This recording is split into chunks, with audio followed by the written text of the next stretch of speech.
The following message is transmitted at the request of the new Founding Fathers of America in conjunction with the New York State Governor's Office. This is an announcement on the commencement of the NFFA Purge experiment. The borough of Staten Island has been chosen for the Purge experiment. If you are not participating in the Purge, remain indoors. All roads in and out of Staten Island are now closed. Weapons of Class 4 and lower have been authorized for use during the Purge.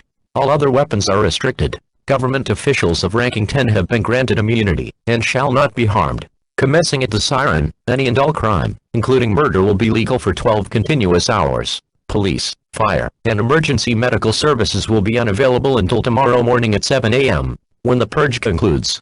Blessed be our new Founding Fathers and America, a nation reborn. May God be with you all.